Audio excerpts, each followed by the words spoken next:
प्राचीन काल से आज तक विश्व भर में अगर कोई महान political theorist, political strategist, economist, philosopher, scholar या टीचर का नाम लिया जाता है तो सबसे ऊपर नाम आचार्य चाणक्य का ही आता है, जिनको कौटिल्य और विष्णुगुप्त के नाम से भी जाना जाता है। मौर्य डायनेस्टी भारत का एक शक्तिशाली राज्य हुआ करता था, जिस राज्य ने अखंड भारत को पूर्ण निर्माण भी की थी।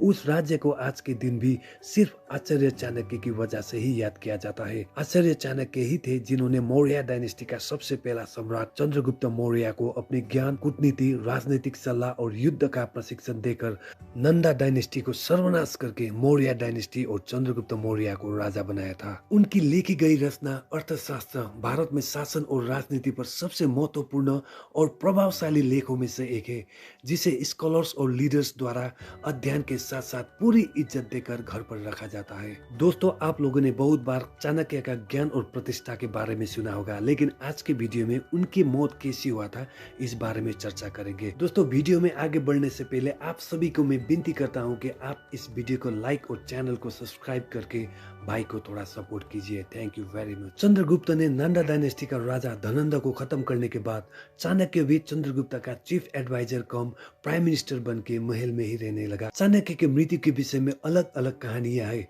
उनमें से एक प्रसिद्ध कहानी यह बताती है कि चाणक्य ने जहर खाकर अपनी जान दी। इस कहानी के अनुसार चाणक्य ने एक युवती उसको राजनीतिक और युद्ध की कला में प्रशिक्षण देकर उसे एक पड़ोसी राज्य के राजा के खिलाफ जासूसी के लिए भेजा था। हालांकि राजा ने उसकी पहचान लगा ली थी और इसका प्रतिकार लेते हुए उसने चाणक्य को जहर खिलाया। इस कहानी के दूसरे भाग ये भी दावा करता है चाणक्य ने खुद ही जहर खा लिया था ताकि वो बीमारी से छुटकारा पा सके, जो आचार्य चाणक्य को आहिस्ता आहिस्ता दर्द देते हुए मार रहा था। एक कहानी ये भी कहता है चंद्रगुप्त के मृत्यु के बाद चाणक्य की कड़ी मेहनत और प्रशिक्षण के कारण चंद्रगुप्त के बेटे बिंदुसार भी राजा बने। बिंदुसार भी चाणक्य को अपने पिता के समान बहुत इज्जत देते थे, परंतु राजा बिंदुसार के मंत्री सुबंधु को राजा चाणक्य प्रति बिंदुसार का सम्मान पसंद नहीं था और उसके मन में चाणक्य के लिए ईर्ष्या ने जन्म लिया। सुबंधु राजा बिंदुसार और चाणक्य के बीच दूरी बढ़ाना चाहता था। इसके लिए उसने अनेकों प्रयास किया। इनमें से एक था, उसने बिंदुसार से कहा कि बिंदुसार की माँ का मृत्यु के कारण चाणक्य ही है। समय के साथ बिंदुसार और चाणक्य के बीच दूरी बढ़ने लगी।